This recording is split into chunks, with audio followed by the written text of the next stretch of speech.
nós ensinamos e cremos que é uma afronta a Deus tomar anticoncepcional e fazer ligadura de trompas com respeito às mulheres. Apregoamos que é uma afronta a Deus porque a pessoa está atingindo o corpo que Deus criou, está violando o seu funcionamento regular e normal. A ligadura de trompas vai além disso, porque é uma lesão corporal, é uma destruição do santuário do Espírito Santo. E Deus disse: se alguém destruir o santuário do Espírito que sois vós, Deus o destruirá. Eu não falo com respeito àqueles que praticaram coisas erradas antes de ser crentes, irmãos, mas por certo aquele que é crente e age em desconformidade com Deus neste ponto, será por ele reprovado.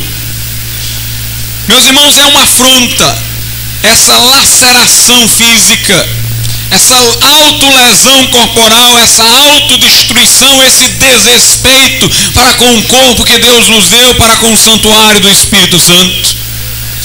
Onã, porque quis desfrutar de prazer sexual e quis impedir os frutos do seu ato, foi submetido à morte pelo próprio Deus. Não que sejamos a favor da paternidade irresponsável e da pessoa ter filhos numericamente grande. Nós não somos a favor disso, antes somos contra e acreditamos que a pessoa deve agir responsavelmente, mas cremos que o controle de natalidade deve ser feito por domínio próprio e abstinência nos dias certos e por fé em Deus, que conhece todas as coisas e não nos dará nada que não possamos arcar. Mas tudo que é artificial e violentador do corpo humano e do processo natural, por certo, irmãos, é destrutivo e pecaminoso. O homossexualismo é condenado na Bíblia em Romanos capítulo 1, porque diz a Bíblia que a sua prática consiste em mudar o uso natural. Nós não podemos agir em desconformidade com a natureza. O apóstolo Paulo explica que a natureza ensina a mulher a ter cabelo comprido e ao homem ter cabelo curto. A natureza é que cria um incômodo no homem se ele tem alguma sensibilidade quando ele deixa o cabelo crescer.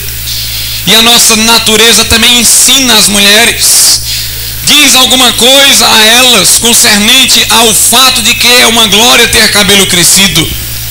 Por isso, irmãos, agir de forma contrária ao ensino da natureza neste ponto é também uma afronta a Deus. Nós não podemos agir contra os princípios naturais que por Deus foram estabelecidos, nem violentar a criação que foi boa. Quando alguém liga as trompas, no caso das mulheres, ou toma anticoncepcional para desregular o funcionamento do seu organismo, está, em outras palavras, dizendo que a criação de Deus não foi boa, mas ele, quando tudo criou, em seguida bradou: eis que tudo é muito bom. Mas tem gente que diz: pastor, como é que eu faço na minha situação?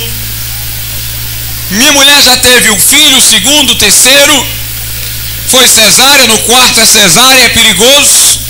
É agora que eu quero saber se você é capaz de servir a Deus. Até agora você não provou que era servo de Deus. Meus amados irmãos, é preciso aí fazer o procedimento natural apropriado, não artificial, mas é preciso, além de tudo, crer em Deus, confiar em Deus. Agora é interessante que as pessoas sempre colocam problemas que não são problemas. Colocavam antigamente esse problema para os crentes. Se alguém chegar na sua casa procurando o seu filho para matá-lo, e ele estiver dentro de casa, o que você dirá para aquele malfeitor? Você dirá que ele está lá para falar a verdade ou mentirá para impedir que o malfeitor mate o seu filho?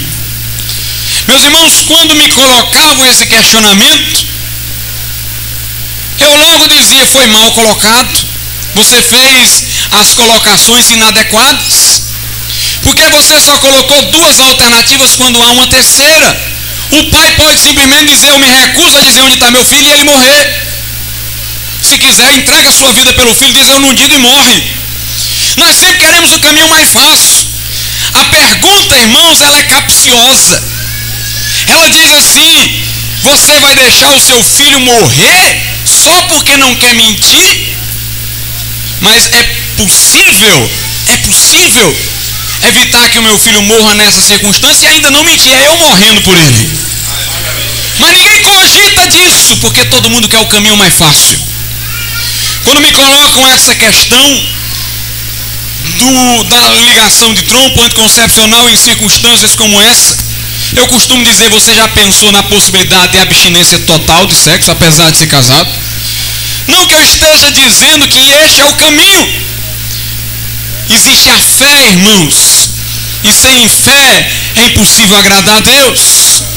Mas o que eu quero dizer é que as pessoas nunca pensam nessa alternativa.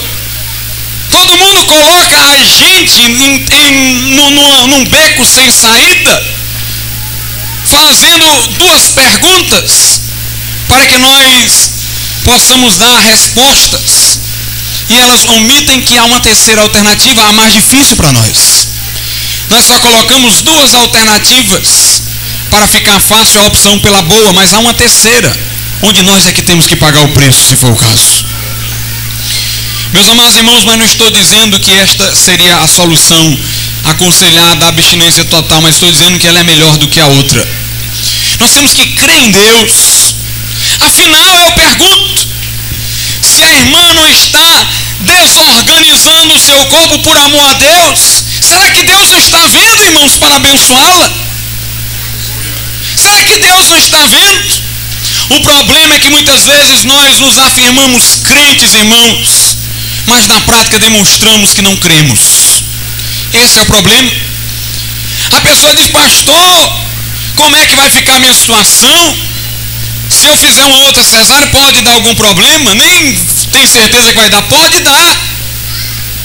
Dá vontade de dizer: irmã, como é que você vai deixar de fazer essa operação por obediência a Deus e Deus não vai fazer nada por você? Meus irmãos, quer dizer que o nosso Deus é só uma figura ilustrativa?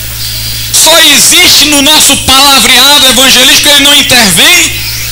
Meus amados irmãos, de que adiantaria falar em Deus, dizer que cremos em Deus, se na hora que nós mais precisamos da presença dele, nós temos que arranjar uma solução, uma armação, porque nós não cremos que ele vai aparecer?